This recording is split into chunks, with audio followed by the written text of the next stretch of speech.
Viewers, আজ বিশ্ব মানবাধিকার দিবস। মানবাধিকার দিবস উপলক্ষে আজকে মুখোমুখি কথা বলবেন সিনিয়র সাংবাদিক, বিশিষ্ট কলামিস্ট, বাংলাদেশের ওয়ার্কার্স পার্টির নেতা সৈয়দ আমিরুজ্জামানের সাথে তিনি কথা বলবেন মানবাধিকার দিবস এবং এর উৎপত্তি ও ক্রমবিকাশ নিয়ে কথা বলছেন সৈয়দ আমিরুজ্জামান। সকলকে আন্তর্জাতিক মানবাধিকার দিবসের সংগ্রামী শুভেচ্ছা এবং অভিনন্দন জানাচ্ছি। প্রথমেই সবাইকে অনুরোধ করব যে আজকের এই অনুষ্ঠানটি আপনারা বেশি বেশি শেয়ার করবেন এবং লাইক কমেন্টস করবেন এবং কোনো কিছু যোগ করার থাকলে বা কোনো বিষয়ে কোনো বক্তব্য থাকলে সেই বক্তব্য যোগ করবেন। এই কথা বলে প্রথমে যে কথা বলতে চাই যে সারা দুনিয়ায় এই দিবসটি পালিত হচ্ছে, বাংলাদেশেও আমাদের রাজধানী ঢাকাসহ জেলায় জেলায় উপজেলায় এবং অনেক মফস্বল এলাকায়ও দিবসটি খুব গোটা করে পালন করা হয়। কিন্তু প্রথম কথা হচ্ছে যে এই পৃথিবীতে যখন আদি যুগ, সেই পৃথিবীতে মানুষে মানুষে কোনো ভেদাভেদ ছিল না, এক সময় বৈষম্য ছিল না, শোষণ ছিল না, রাষ্ট্র ছিল না, রাজনীতি ছিল না। এবং সেই পর্যায়ে দেখা যায় যে আদিম যে যুগের পরে অর্থাৎ দ্বার যুগ যখন শুরু হয়েছে, দ্বার যুগ সৃষ্টির মধ্য দিয়ে, রাষ্ট্রের উৎপত্তির মধ্য দিয়ে, রাজনীতির উৎপত্তির মধ্য দিয়ে সারা দুনিয়ায় মানবাধিকার লঙ্ঘনের যাত্রা শুরু। তারপর তো অনেক লম্বা ইতিহাস, এবং আমরা দেখি যদি মানবাধিকার বিশ্বে প্রতিষ্ঠা করতে হয় তাহলে মানুষের যে শ্রমের যে মর্যাদা এবং মানুষের মর্যাদা প্রতিষ্ঠার প্রশ্ন জড়িত। আমরা দেখি যে শ্রমের মর্যাদা প্রতিষ্ঠিত না করায় মানুষের মর্যাদাও এখনও ভুলুণ্ঠিত। যদিও রাষ্ট্র ব্যবস্থা পৃথিবীর বিভিন্ন দেশে উন্নত হচ্ছে, মানবিক করার চেষ্টা হচ্ছে। মানব সভ্যতার ইতিহাস শ্রেণী সংগ্রামের ইতিহাস, যা সমাজ অভ্যন্তরের সংঘাতের প্রতিফলন। অভ্যন্তরে বিপরীতের এই সংঘাতের মীমাংসার মধ্য দিয়েই সমাজ এগিয়ে চলে, পুরনো সমাজ ভেঙে গিয়ে একটি নতুন আর্থসামাজিক ব্যবস্থা প্রতিষ্ঠিত হয় এবং এই প্রক্রিয়া চলতেই থাকে। কার্ল মার্কস প্রথম দিকের বুর্জুয়া অর্থনীতিবিদদের অসঙ্গতিকে এক পাশে রেখে অর্থনীতি ও এর বৈশিষ্ট্যগুলো খুঁটিয়ে খুঁটিয়ে বিশ্লেষণ করে নিরন্তর অনুসন্ধান চালিয়ে বৈজ্ঞানিকভাবে দেখালেন যে আর্থসামাজিক ব্যবস্থার অভ্যন্তরীণ বৈশিষ্ট্য হিসেবে যে দ্বন্দ্ব বিদ্যমান তা অমীমাংসীয়, যে কারণে সমতা, ন্যায্যতা ও মানবাধিকারের সর্বোচ্চ ব্যবস্থা প্রতিষ্ঠায় মার্কস ও অ্যাঙ্গেলসের মতে সর্বহারা শ্রেণী অর্থাৎ শ্রমিক শ্রেণী ক্রমশ সংগঠিত হয়ে সশস্ত্র বিপ্লবের মাধ্যমে বুর্জুয়া শ্রেণীর কাছ থেকে ক্ষমতা দখল করবে এবং প্রতিষ্ঠিত হবে বৈষম্যহীন শোষণমুক্ত এক ব্যবস্থা। সর্বহারার এক নায়কত্বে সমাজতান্ত্রিক সমাজ প্রতিষ্ঠিত হবে। এইসবের ফলশ্রুতি হিসাবে শ্রেণীভেদ, শ্রেণীদ্বন্দ্ব, শ্রেণী শোষণের অবসান ঘটে। এইভাবে সাম্যবাদী সমাজের সৃষ্টি হয়। সমাজতান্ত্রিক সমাজে উৎপাদনের উপকরণের উপর ব্যক্তিগত মালিকানা লুপ্ত হয়ে প্রতিষ্ঠিত হয় সামাজিক মালিকানা। এইভাবে শ্রেণী সংগ্রামের অবসান ঘটবে এবং মানুষের দ্বারা মানুষের শোষণের পরিসমাপ্তি ঘটবে। পরিশেষে বিপ্লবের মাধ্যমে এসব দ্বন্দ্বের মীমাংসা করা গেলে জনগণের সমতা, ন্যায্যতা ও মানবাধিকারের সর্বোচ্চ ব্যবস্থা প্রতিষ্ঠিত হবে। এখন আমরা আসি যে শ্রেণী কাকে বলে। মার্কসের শ্রেণী সংগ্রাম তত্ত্বটি নিয়ে আমরা আলোচনা করতে চাই। শ্রেণীর সংজ্ঞা: এমিল বার্নসের মতে একই প্রণালীতে জীবনযাত্রা নির্বাহ করে সমাজের এই রকম এক একটি অংশ হলো এক একটি শ্রেণী। লেনিনের মতে সমাজের শ্রেণী হলো সেই সামাজিক গোষ্ঠীসমূহ যাদের মধ্যে কোনো এক গোষ্ঠী অর্থনীতির ক্ষেত্রে নিজ অবস্থানের জোরে অন্য কোনো গোষ্ঠীর শ্রমকে আত্মসাৎ করে। লেনিনের এই সংজ্ঞার পরিপ্রেক্ষিতে বলা যায় শ্রেণী হলো ঐতিহাসিক দিক থেকে বিচার্য এমন একটি বর্গ যা উৎপাদন ব্যবস্থার বিকাশের একটি ফল। শ্রেণী এমন একটি বর্গ যার অবস্থান নির্ধারিত হয় উৎপাদন ব্যবস্থার উপকরণগুলির সঙ্গে সম্পর্ক প্রতিষ্ঠার মধ্য দিয়ে। সমাজ ব্যবস্থার শ্রেণী চরিত্র নির্দেশিত হয় সমাজস্থ সম্পদ হস্তগত করার পদ্ধতি ও পরিমাণের উপর ভিত্তি করে। শ্রেণী সংগ্রাম তত্ত্ব: ঐতিহাসিক বস্তুবাদ তত্ত্ব অনুযায়ী বৈর উৎপাদন সম্পর্ক উৎপাদন ব্যবস্থার নিয়ন্ত্রণকারী সংখ্যালঘুদের সঙ্গে উৎপাদন প্রক্রিয়ায় যুক্ত সংখ্যাগরিষ্ঠ শ্রমজীবী মানুষের বিরোধের সৃষ্টি করে। আদিম সাম্যবাদী সমাজে ভাঙ্গনের পর থেকে ইতিহাসের এই ধারণাটির অনুসরণ করা হয়। মার্কস একেই বলেছেন শ্রেণী সংগ্রাম, অর্থাৎ সমাজ বিকাশের এক একটি পর্যায়ে উৎপাদন শক্তি উৎপাদন সম্পর্কের মধ্যে সঙ্গতি সাধিত হয়।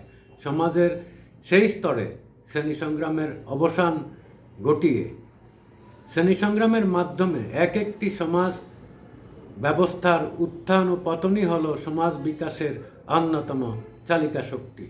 1848 খ্রিস্টাব্দে মার্কস ও এঙ্গেলস রচিত কমিউনিস্ট ম্যানিফেস্টোকে প্রথম বাক্যটি হলো আজ পর্যন্ত ইতিহাসে যত সংগ্রাম দেখা গেছে তা সবই শ্রেণী সংগ্রামের ইতিহাস। The history of all hitherto of existing society is the history of class struggles.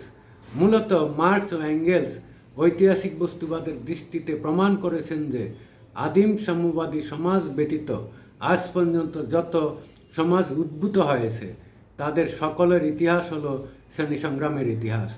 একসময় সমাজ জীবনে শ্রেণীর অস্তিত্ব ছিল না। উৎপাদন ব্যবস্থার বিকাশের একটি বিশেষ স্তরে পরস্পর বিরোধী শ্রেণীর আবির্ভাব ঘটেছিল। ভিন্ন ভিন্ন শ্রেণীর সামাজিক অবস্থান এবং স্বার্থ ভিন্ন হওয়ার জন্যই শ্রেণীগুলির মধ্যে বিরোধ শুরু হয় এবং মানবাধিকারও লঙ্ঘন হয়। কোনো শ্রেণীর স্বার্থ হলো পরের শ্রম আত্মসাৎ করা বা শোষণ করা, আর কোনো শ্রেণীর উদ্দেশ্য হলো শোষণ থেকে অব্যাহতি পাওয়া। ড্রেফার বলেছেন শ্রেণীর উন্মেষের পিছনে মূল কারণটি হলো উদ্বৃত্ত উৎপাদন এবং সেই উদ্বৃত্ত সম্পদকে করায়ত্ত করে তার উপরে নিয়ন্ত্রণ প্রতিষ্ঠার মাধ্যমেই শ্রেণী ব্যবস্থা গড়ে ওঠে। শ্রেণী সংগ্রামের ধাপসমূহ এবার আলোচনা করতে চাই। মার্কস সমাজের ক্রমবিবর্তনে 5টি পর্যায়ের কথা উল্লেখ করেছেন, যথা আদিম সাম্যবাদী সমাজ, দাস সমাজ, সামন্ততান্ত্রিক সমাজ, ধনতান্ত্রিক সমাজ এবং সমাজতান্ত্রিক সমাজ। আদি সাম্যবাদী সমাজে শ্রেণী সংগ্রাম। আদি সাম্যবাদী সমাজে ব্যক্তিগত সম্পত্তি বলে কিছু ছিল না, ফলে সম্পত্তির ভিত্তিতে সমাজ ও শ্রেণী বিভক্ত হতো না। সেই সমাজে মানুষ বাঁচার তাগিদে গোষ্ঠীবদ্ধভাবে খাদ্য সংগ্রহে নিয়োজিত থাকত। বলা বাহুল্য উৎপন্ন দ্রব্য সকলেই সমানভাবে ভোগ করতে পারত বলেই শ্রেণীভেদ বা শ্রেণীদ্বন্দ্ব সেই সময় পরিলক্ষিত হতো না। দাস সমাজে শ্রেণী সংগ্রাম। দাস সমাজে মালিক ও দাস এই দুটি শ্রেণীতে বিভক্ত ছিল। দাস সমাজের ইতিহাস হলো এই দুটি শ্রেণীর মধ্যে বিরতিহীন শ্রেণী সংগ্রামের ইতিহাস।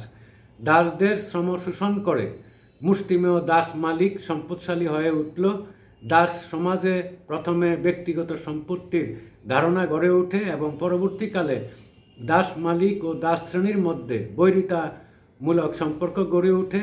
দাস সমাজ ব্যবস্থার তাই বিভিন্ন ক্ষেত্রে দাস বিদ্রোহের সূচনা হয়। উদাহরণস্বরূপ বলা যায়, রোমে স্পার্টাকাসের নেতৃত্বে দাসদের সংগ্রাম ইতিহাসের পাতায় আজও উজ্জ্বল হয়ে রয়েছে। সামন্ত সমাজের শ্রেণী সংগ্রাম। পরবর্তী পর্যায়ের সামন্ত সমাজ শোষক সামন্ত প্রভু এবং শোষিত ভূমিদাস এই দুটি শ্রেণীতে বিভক্ত হয়। এখানে উৎপাদনের উপাদানসমূহের মালিক সামন্ত প্রভু ভূমিদাসদের অবাধে শোষণ করেছে, তাই এখানে এই দুটি শ্রেণীর মধ্যে শ্রেণীর সংঘর্ষ অবশ্যম্ভাবী। এই কারণে সামন্ত যুগের ইতিহাস হলো অসংখ্য কৃষক বিদ্রোহের ইতিহাস। পুঁজিবাদী সমাজের শ্রেণী সংগ্রাম। বর্তমানকালের ধনতান্ত্রিক সমাজ বা পুঁজিবাদী সমাজ শিল্পপতি বা বুর্জুয়া এবং শ্রমিক শ্রেণী বা সর্বহারা এই দুটি পরস্পর বিরোধী শ্রেণীতে বিভক্ত। এই পর্বে উপাদানের মালিক মুষ্টিমেয়, সংখ্যালঘু মুষ্টিমেয় শিল্পপতি শ্রেণী নিজেদের শ্রেণীস্বার্থের জন্য সংখ্যাগরিষ্ঠ শ্রমিক শ্রেণীকে বা শ্রমজীবী মানুষকে শোষণ করে। শ্রমিক শ্রেণীর দ্বারা সৃষ্ট উদ্বৃত্ত মূল্য আত্মসাৎ করাই হল ধনতান্ত্রিক সমাজে মালিক শ্রেণীর প্রকৃতি। বুর্জুয়াদের শোষণ যতই বল্গাহীন হয়, মেহনতি শোষণ মুক্তির সংগ্রাম ততই তীব্রতর হয়।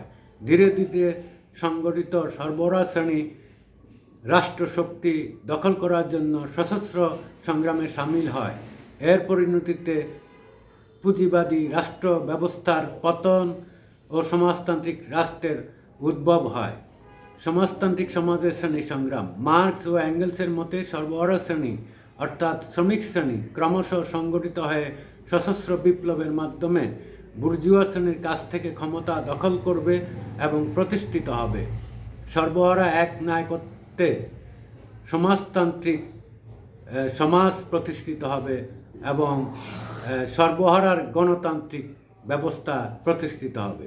এইসবের ফলশ্রুতি হিসেবে শ্রেণীভেদ, শ্রেণীদ্বন্দ্ব, শ্রেণী শোষণের অবসান ঘটে। এইভাবে সাম্যবাদী সমাজের সৃষ্টি হয়। সমাজতান্ত্রিক সমাজে উৎপাদনের উপকরণের উপর ব্যক্তিগত মালিকানা লুপ্ত হয়ে প্রতিষ্ঠিত হয় সামাজিক মালিকানা। এইভাবে শ্রেণী সংগ্রামের অবসান ঘটবে এবং মানুষের দ্বারা মানুষের শোষণের পরিসমাপ্তি ঘটবে। শ্রেণী সংগ্রামের বিভিন্ন রূপ। পুঁজিবাদী সমাজে শ্রমিক তথা সর্বহারা শ্রেণী অনেক বেশি শ্রেণী সচেতন হওয়ায় শ্রেণী সংগ্রাম তীব্র আকার ধারণ করে। তারা তিনভাবে শ্রেণী সংগ্রাম চালাতে থাকে। একটি হচ্ছে অর্থনৈতিক সংগ্রাম, রাজনৈতিক সংগ্রাম, মতাদর্শগত সংগ্রাম। এবং শ্রেণী সংগ্রাম নিয়ে অনেকে সমালোচনা করেন, সেই বিষয়ে আমি বিস্তারিত যাচ্ছি না। অন্য কোনো আলোচনায় আমরা অর্থনৈতিক সংগ্রাম, রাজনৈতিক সংগ্রাম, মতাদর্শগত সংগ্রাম নিয়ে কথা বলবো। তবে সংক্ষিপ্তভাবে বলছি, পুঁজিবাদী তথা বুর্জুয়া শোষক শ্রেণীর কাছ থেকে দ্রুত অর্থনৈতিক সুযোগ সুবিধা আদায় করাই হলো অর্থনৈতিক সংগ্রামের মুখ্য উদ্দেশ্য। এই অর্থনৈতিক সংগ্রাম চালাতে গিয়ে শ্রমিক তথা শোষিত শ্রেণী ধর্মঘট মিছিলে সামিল হয় এবং প্রতিবাদ সভা, সংঘ, সমিতি, সংগঠন, ট্রেড ইউনিয়ন গঠন করে। রাজনৈতিক সংগ্রাম হলো এমন এক সংগ্রাম যার মাধ্যমে শ্রমিক তথা শোষিত শ্রেণী বুর্জুয়া তথা পুঁজিপতি শ্রেণীর হাত থেকে রাষ্ট্র ক্ষমতা দখল করে তাদের এক নায়কত্ব অর্থাৎ জনগণের এক নায়কত্ব প্রতিষ্ঠা করতে চায়। মতাদর্শগত সংগ্রাম হলো বুর্জুয়া বা পুঁজিপতি শ্রেণী চিন্তা ভাবনা বা ধ্যান ধারণার বিরুদ্ধে এবং সমাজতান্ত্রিক তথা শ্রমিক শ্রেণীর আদর্শের পক্ষে সংগ্রাম। পুঁজিবাদী সমাজের অব্যবস্থার বিরুদ্ধে শ্রমিক অসন্তোষী যথেষ্ট নয়, সেই সঙ্গে শ্রমিকদের শ্রেণী সচেতন হয়ে উঠতে হয়। মার্কস বলেছেন, চূড়ান্ত শ্রেণী সচেতনতার দিকে এগিয়ে যাওয়ার জন্য শ্রমিক শ্রেণীকে মতাদর্শগত সংগ্রাম চালাতে হবে, তবে এখানে মার্ক্সবাদে দীক্ষিত একটি রাজনৈতিক দলের প্রয়োজন। শ্রেণী সংগ্রামের ফলে চূড়ান্তভাবে শোষণহীন সমাজের প্রতিষ্ঠা সম্ভব বলে মার্ক্সবাদীরা মনে করেন। মানবাধিকারের প্রাচীন দলিল সাইরাস সিলিন্ডার।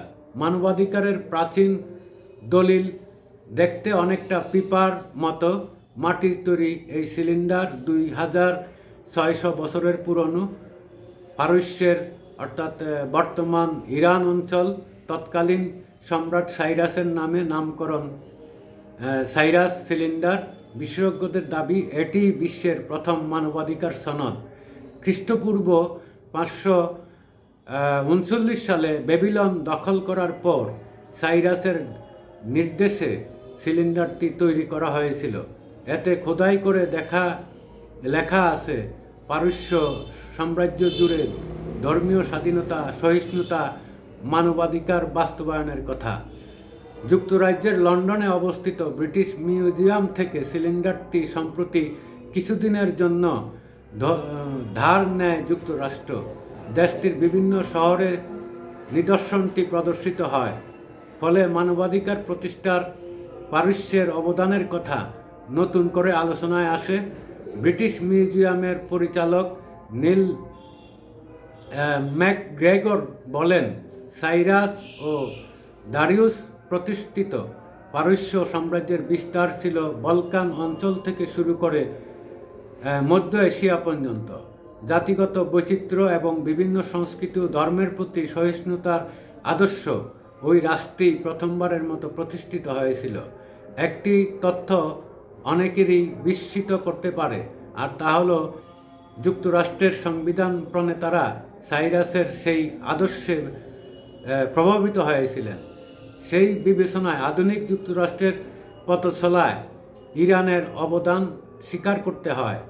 অথচ দুটি দেশের বর্তমান সম্পর্ক কতই না বৈরী। ব্রিটিশ মিউজিয়াম থেকে সংগৃহীত 16টি নিদর্শন প্রদর্শিত হয় Cyrus cylinder and ancient Persia, a new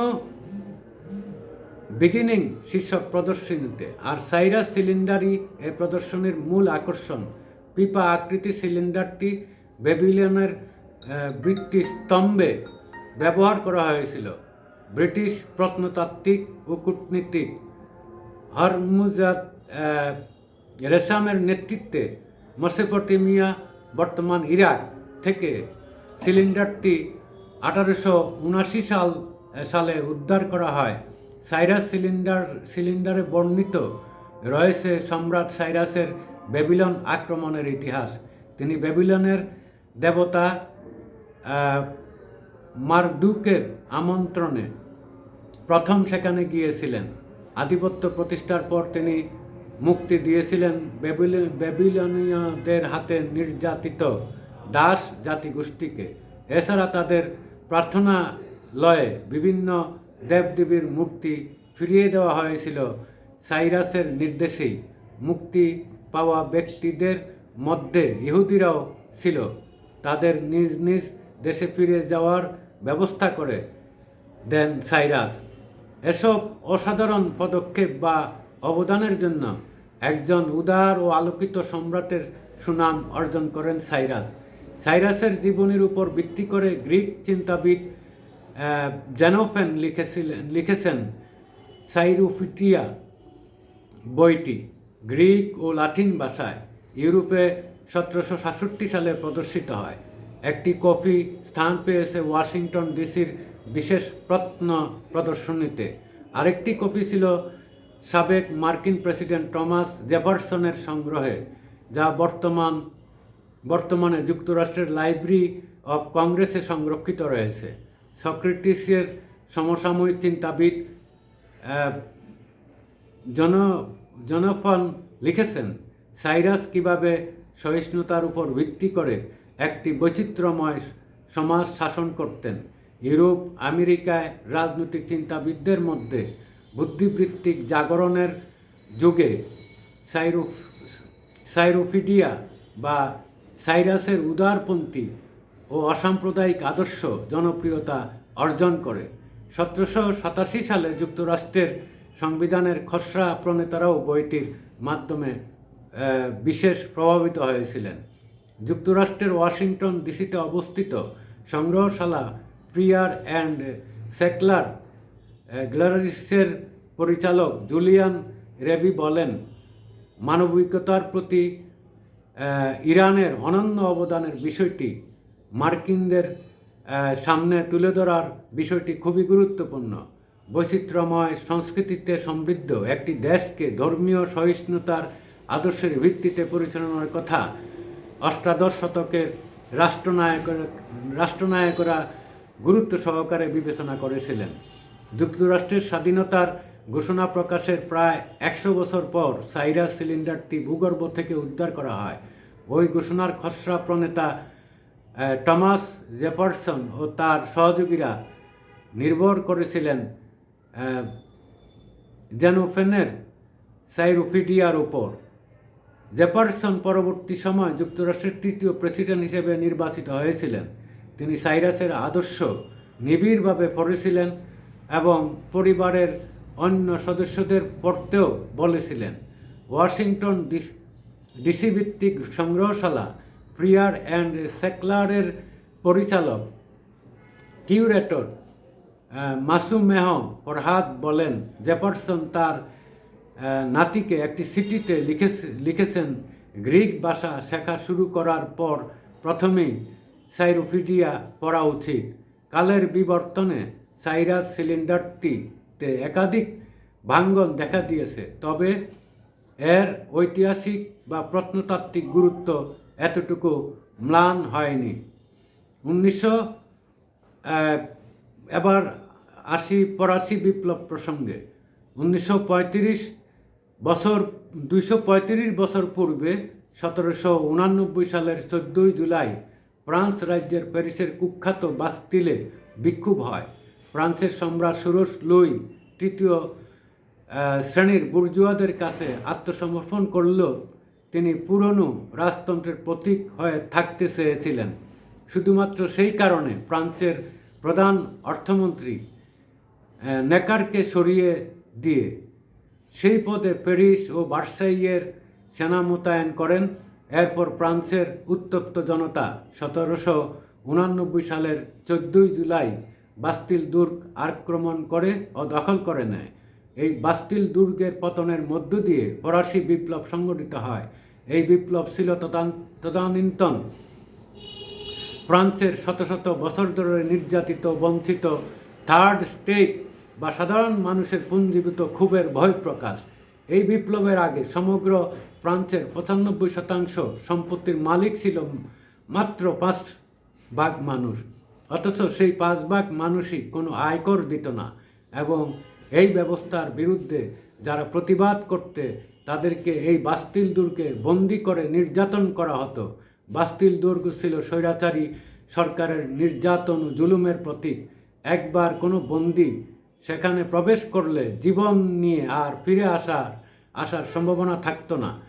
কারাগারের ভিতরেই মেরে ফেলা হতো অসংখ্য বন্দীদের। 1789 সালের 14 জুলাই বাস্তিল দুর্গের আশেপাশের বিক্ষুব্ধ মানুষ বাস্তিল দুর্গ অভিমুখে রওনা হয়। দুর্গের সৈন্যরাও ভিতর থেকে কামান দাগাতে থাকে। প্রায় 200 বিপ্লবী হতাহত হয়। এরপর চারিদিক থেকে উত্তেজিত জনতা বাস্তিল দুর্গ ধ্বংস করে। জয় হয় সাম্য, মৈত্রী, স্বাধীনতার। এই ঘটনাটি ফ্রান্সের জাতীয় উৎসব বলে পালন করা হয়। বাস্তিল দুর্গের পতনের পর ফ্রান্সের রাজতন্ত্র খানিকটা শিথিল হয়ে পড়ে। আতঙ্কিত রাজা ফ্রান্সের জাতীয় পতাকাকে মেনে নেয়। জনগণের নির্ধারিত মেয়রকে প্যারিস পৌরসভার প্রদান করা হয়। স্বৈরতন্ত্রের প্রতীক বাস্তিল দুর্গের ধ্বংসের মধ্য দিয়ে রাজতন্ত্র ক্ষমতা হারায়। ফ্রান্সে রাজতন্ত্র পতনের শুরু হলে গণতন্ত্র শক্তিশালী হতে শুরু করে।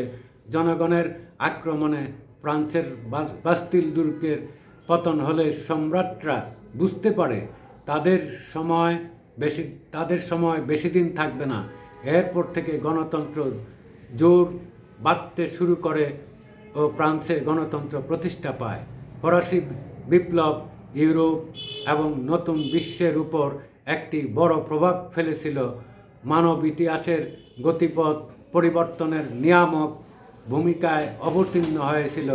এটি সামন্তবাদের অবসান ঘটায়, পৃথকভাবে সংজ্ঞায়িত ব্যক্তিগত মুক্তির ক্ষেত্রে ভবিষ্যতের অগ্রগতির পথ প্রশস্ত করেছিল। ফরাসি বিপ্লব ফরাসি ইউরোপ এবং পশ্চিমা সভ্যতার ইতিহাসে সবচেয়ে গুরুত্বপূর্ণ ঘটনা। এই বিপ্লবের সময় ফ্রান্সে নিরঙ্কুশ রাজতন্ত্র বিলুপ্ত হয়ে প্রজাতান্ত্রিক আদর্শের অগ্রযাত্রা শুরু হয় এবং একই সাথে দেশের রোমান ক্যাথলিক চার্চ সকল গোঁড়ামি ত্যাগ করে নিজেকে পুনর্গঠন করতে বাধ্য হয়। ফরাসি বিপ্লবকে পশ্চিমা গণতন্ত্রের ইতিহাসে একটি জটিল সন্ধিক্ষণ হিসেবে চিহ্নিত করা হয়, যার মাধ্যমে পশ্চিমা সভ্যতা নিরঙ্কুশ রাজনীতি এবং অভিজাত তন্ত্র থেকে নাগরিকত্বের যুগে পদার্পণ করে। ফরাসি বিপ্লবের মূলনীতি ছিল স্বাধীনতা, সমতা, ভ্রাতৃত্ব অথবা মৃত্যু। এই স্লোগানটি বিপ্লবের চালিকা শক্তিতে পরিণত হয়েছিল, যার মাধ্যমে সামরিক এবং অহিংস উভয়বিধ পদ্ধতির অনুসরণের মাধ্যমে পশ্চিমা বিশ্বে মানবাধিকার নিশ্চিত করার লক্ষ্যে গণতন্ত্র প্রতিষ্ঠিত হয়। এই স্লোগানটি তখন সকল কর্মীর প্রাণের কথায় পরিণত হয়েছিল। জনগণের সমতা, ন্যায্যতা, মানবাধিকারের সর্বোচ্চ ব্যবস্থা প্রতিষ্ঠায় 176 বছর আগে রচিত কমিউনিস্ট পার্টির ইশতেহার শীর্ষক ছোট্ট এই পুস্তিকাটি দুনিয়াকে বদলে দেওয়ার শ্রমিক শ্রেণীর মতাদর্শের এক অপ্রতিরোধ্য রাজনৈতিক হাতিয়ার। সারা দুনিয়ার কমিউনিস্ট বা ওয়ার্কার্স পার্টি সমূহের মহত্তম দলিল হিসেবে আজও স্বীকৃত।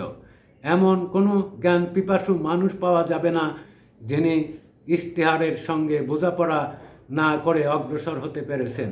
কমিউনিস্ট বিপ্লবের উদ্দীপনার পেছনে এই গ্রন্থের ভূমিকা আজও সমপরিমাণে অটুট আছে। ইশতেহার প্রকাশিত হওয়ার পরপরই সারা দুনিয়ায় চিন্তার জগতে তোলপাড় সৃষ্টি হয়েছিল। এখনও পৃথিবীর কোটি কোটি মানুষকে আলোকিত করে চলেছে এই ইশতেহার। লেনিনের ভাষায় এই ছোট পুস্তিকাখানি বহু বৃহৎ গ্রন্থের সমতুল্য। সভ্য জগতের সমগ্র সংগঠিত সংগ্রামী প্রলেতারিয়েট আজও তার প্রেরণায় উদ্দীপ্ত ও অগ্রসর। কমিউনিস্ট ইশতেহারের প্রথম ভাগের নাম বুর্জোয়া প্রলেতারিয়েট। এই ভাগে সামন্ততান্ত্রিক সমাজ থেকে পুঁজিবাদের জন্মের কাহিনী বলা হয়। মার্কস পুঁজিবাদের আকাশচুম্বী উৎপাদন ক্ষমতাকে যথাযথ স্বীকৃতি দেন, তবে পুঁজিবাদের ধ্বংসাত্মক ক্রিয়াকলাপ তিনি তার রচনায় উদ্ঘাটিত করেছেন। তার মতে অকল্পনীয় হারে পণ্য উৎপাদন বাড়লেও সমাজ থেকে দারিদ্র্য দূর হয়নি। তিনি পুঁজিবাদের অন্তর্বিরোধ এবং আর্থিক সংকটের বিশ্লেষণ করেছেন। এই ইশতেহারে ধনতন্ত্রের পুঁজিবাদের অন্ধকার দিক দেখিয়ে পরিবর্তে অন্য কোনো সমাজ ব্যবস্থার কথা বলা হয়নি, তবে বলা হয়েছে প্রচলিত সমাজ ব্যবস্থার গতিশীলতা থেকেই ঘটনাক্রমে ধ্বংসাত্মক শক্তির জন্ম হবে। কমিউনিস্ট ইশতেহারের ভেতর যে মূল চিন্তা প্রবহমান তা এই যে ইতিহাসের প্রতিযুগে অর্থনৈতিক উৎপাদন এবং যে সমাজ সংগঠন তা থেকে আবশ্যিকভাবে গড়ে ওঠে তাই থাকে সেই যুগের রাজনৈতিক ও বুদ্ধিবৃত্তিগত ইতিহাসের মূলে। সুতরাং জমির আদিম যৌথ মালিকানার অবসানের পর থেকে সমগ্র ইতিহাস হয়ে এসেছে শ্রেণী সংগ্রামের ইতিহাস। আধুনিক বুর্জোয়া সম্পত্তির অনিবার্যভাবে আসন্ন অবসানের কথা ঘোষণা করাই ছিল এই বইয়ের লক্ষ্য। সমাজ বদলের লড়াইকে অগ্রসর করার তাগিদ থেকে ইশতেহার রচিত হয়েছিল। এর রচয়িতা কার্ল মার্কস ও ফ্রেডারিক এঙ্গেলসের বন্ধুত্ব ছিল বিস্ময়কর ও অতুলনীয়। প্রতিভাদীপ্ত এই দুইজন বিপ্লবীর অসাধারণ বোঝাপড়া, চিন্তা ও অনুশীলনের ঐক্য ইশতেহার রচনার যৌথ কাজে তাৎপর্যপূর্ণ ভূমিকা রেখেছে। প্রলেতারিয়েটের প্রথম আন্তর্জাতিক সংগঠন কমিউনিস্ট লীগের তত্ত্বগত ও ব্যবহারিক কর্মসূচি হিসাবে 1848 সালে লন্ডনে পুস্তিকাটি প্রকাশিত হয়। লেনিনের মতে আধুনিককালের কমিউনিস্ট পার্টির ভ্রূণ দেখা দিয়েছিল কমিউনিস্ট লীগের মধ্যে। এটি ছিল গোপন সংগঠন, লিগ অফ দ্য জাস্ট বা ন্যায় নিষ্ঠদের লীগ নামে এই সংগঠনের জন্ম হয় 1837 সালে। 1847 সালের জুন মাসে লন্ডন কংগ্রেসে পরিবর্তিত নাম হয় কমিউনিস্ট লীগ।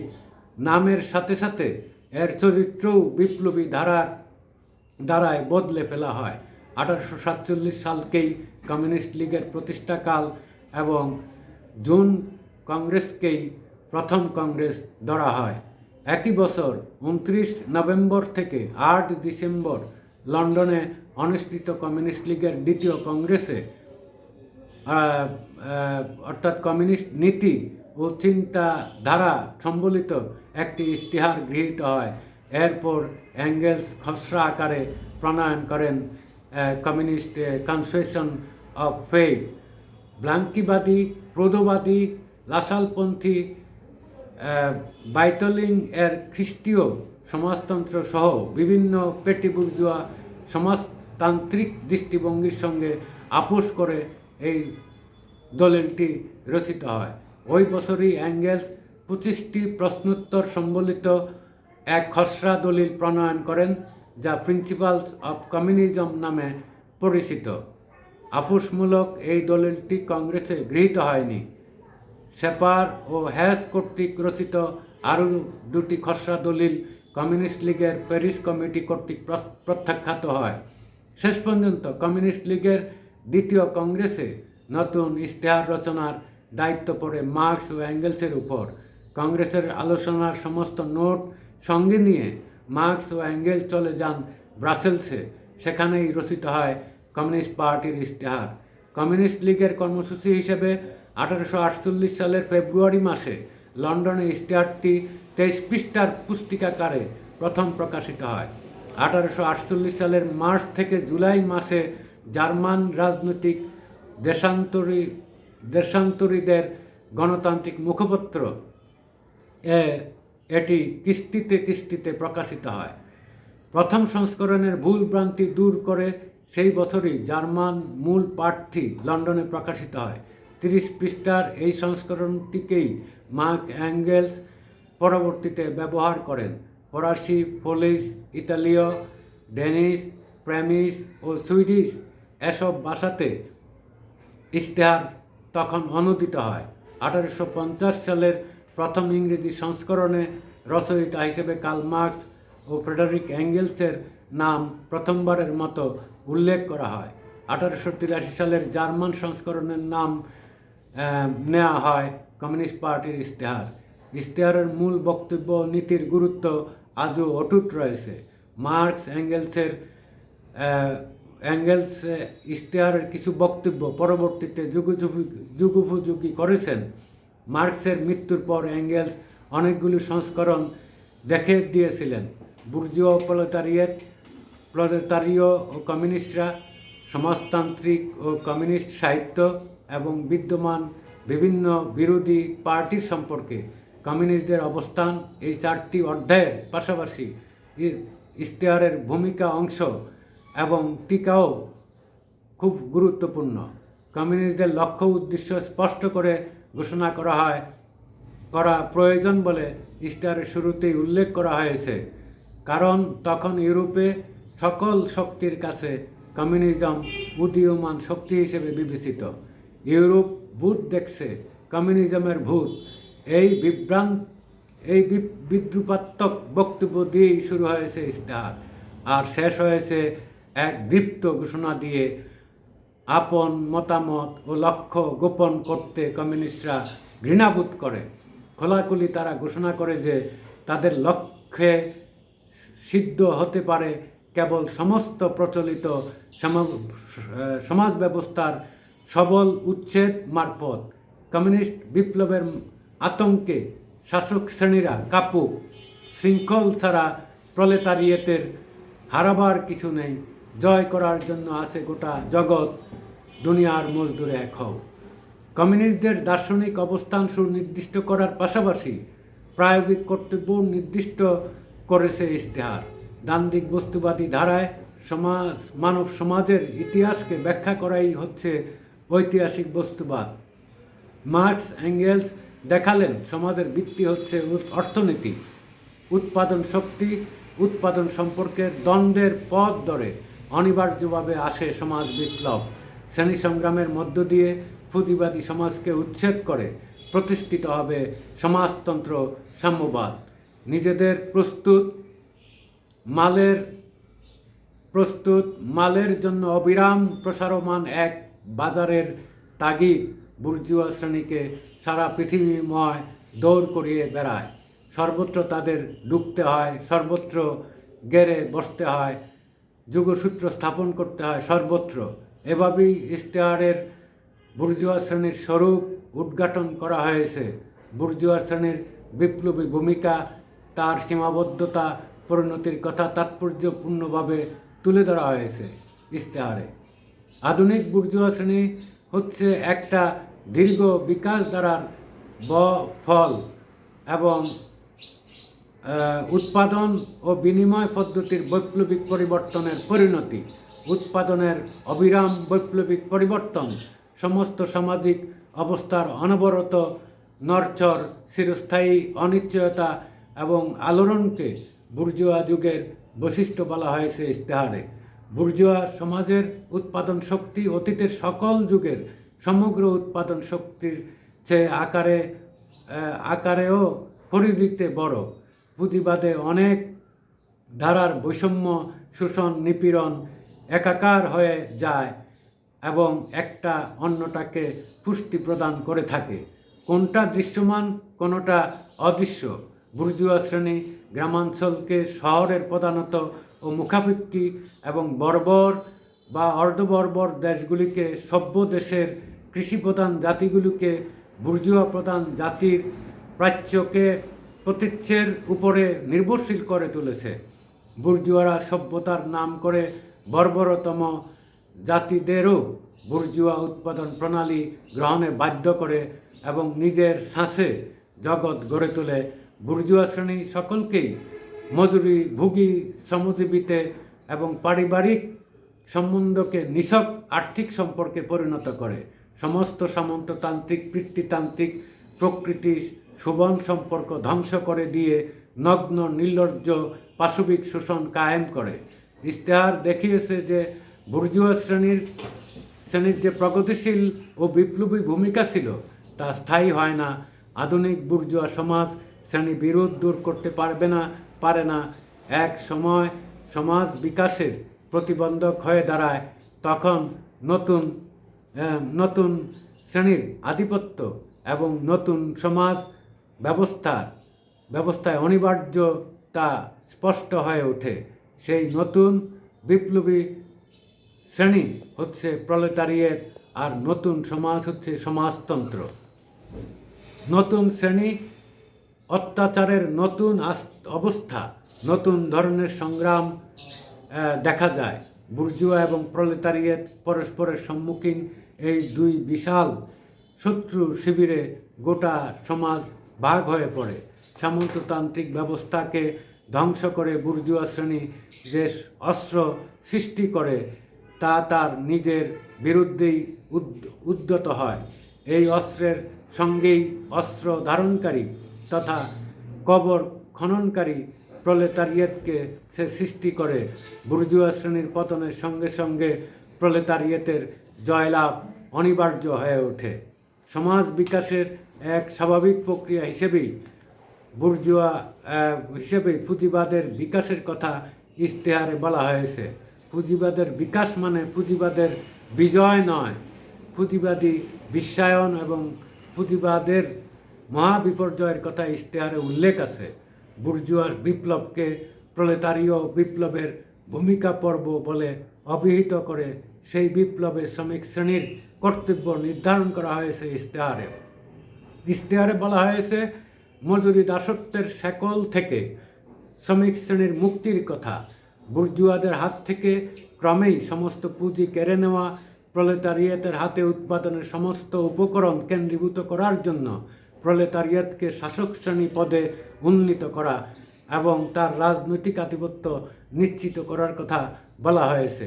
বুর্জুয়া সমাজে বর্তমানের উপর আধিপত্য করে অতীত, আর কমিউনিস্ট সমাজে বর্তমান আধিপত্য করে অতীতের উপর। মার্কস এঙ্গেলস দেখালেন যে ইতিহাসের চালিকা শক্তি হচ্ছে শ্রেণী সংগ্রাম। তারা বলেছেন আজ পর্যন্ত সমাজে দেখা গেছে তাদের সকলের ইতিহাসই শ্রেণী সংগ্রামের ইতিহাস। ইতিহাস বলতে তখন লিখিত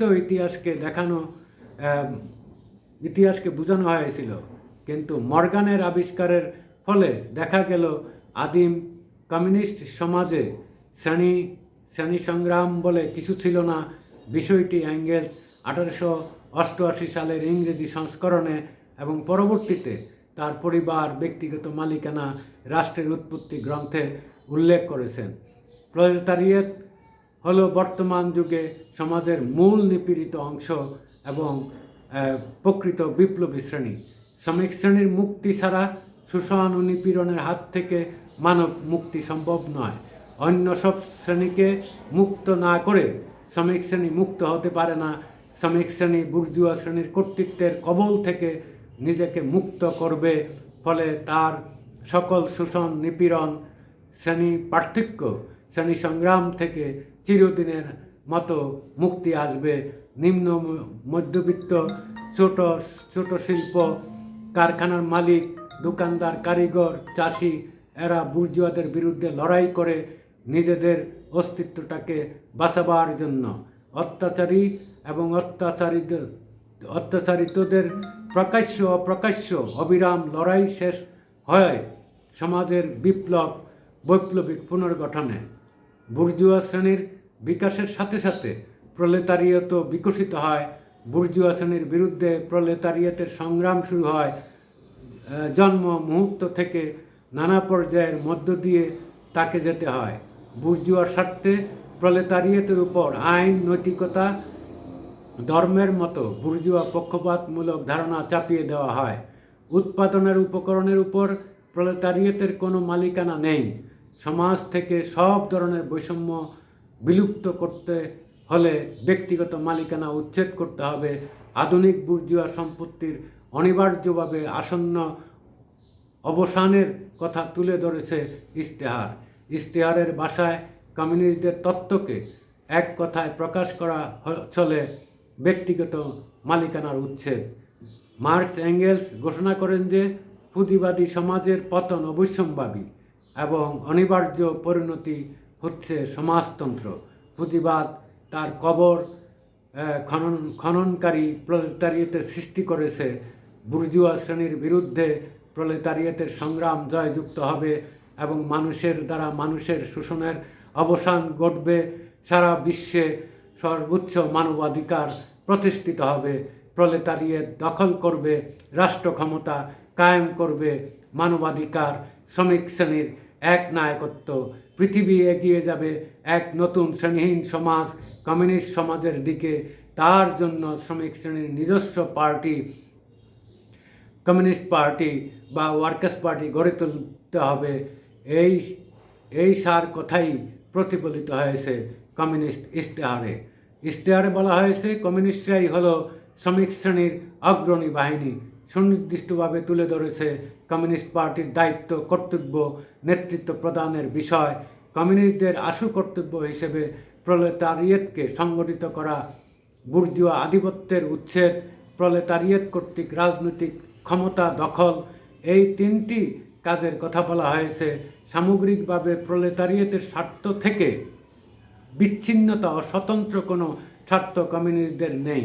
একটি গভীর লক্ষ্যকে সামনে রেখে কমিউনিস্টরা অগ্রসর হবে। বিদ্যমান কাঠামোর মধ্যে কেবল কিছু দাবি পূরণই তাদের লক্ষ্য নয়।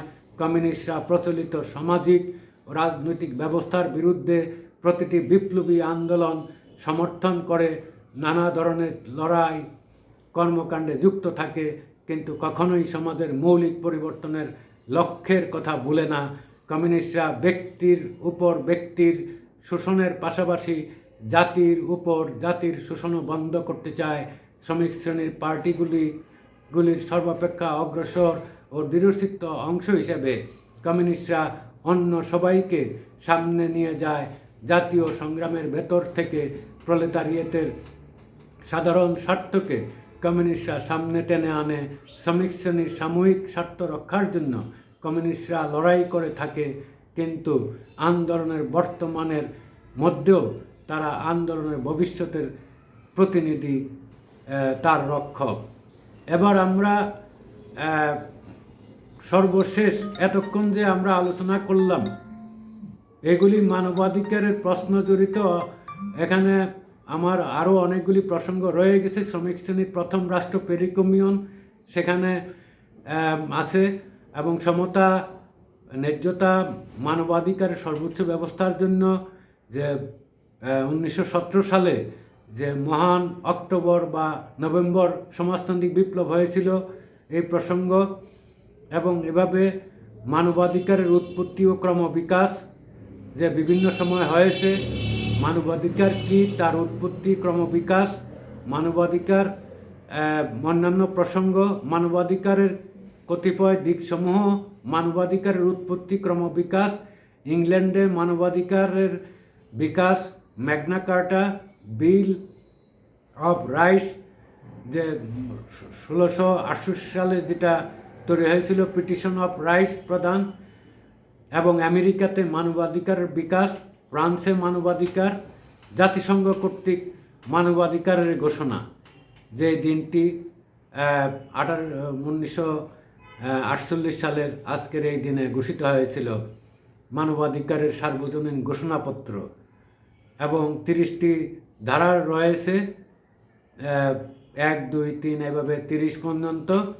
এই বিষয়গুলি আলোচনা করা গেল না, কারণ আমাদের আজকের যে বক্তব্য অনেক লম্বা হয়ে যাচ্ছে।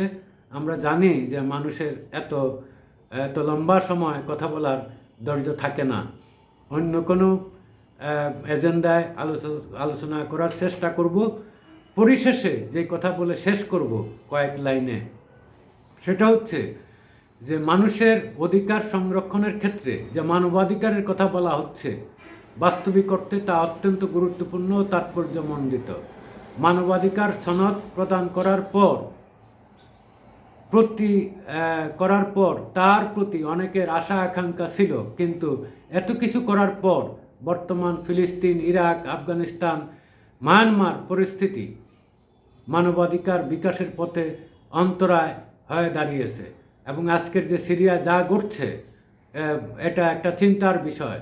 যদিও এর কিছু সাফল্য রয়েছে, পারতপক্ষে জনগণের সমতা, ন্যায্যতা, মানবাধিকারের সর্বোচ্চ ব্যবস্থা প্রতিষ্ঠায় 176 বছর পূর্বে রচিত কমিউনিস্ট পার্টির ইশতেহার, যেটা আমি এর আগে উল্লেখ করেছি, ছোট্ট পুস্তিকাটি ঘোষিত হয়েছিল, তা দুনিয়াকে বদলে দেওয়ার এক ঐতিহাসিক দলিল এবং শ্রমিক শ্রেণীর মতাদর্শের এক অপ্রতিরোধ্য রাজনৈতিক হাতিয়ার। যে মানবাধিকার ঘোষণা করা হয়েছিল তা সকলের জন্য অনুসরণীয়, এবং তাকে আমরা মানবাধিকারের মূল ভিত্তি হিসেবে গণ্য করে সামনের দিকে আগাতে থাকলে একটি সুন্দর পৃথিবী গড়ে তুলতে সক্ষম হব। আমাদের দেশেও মানবাধিকারের মূল ভিত্তি, মুক্তিযুদ্ধের যে সমতার চেতনা বাস্তবায়ন করতে হলে বিদ্যমান শোষণমূলক আর্থসামাজিক ব্যবস্থার মৌলিক পরিবর্তন বা আমূল পরিবর্তন দরকার জনগণের মৌলিক মানবিক অধিকার প্রতিষ্ঠায় সুশাসন নিশ্চিত করা। আর সেটি করতে হলে আমাদের বৈষম্যহীন ব্যবস্থা চালু করতে হবে।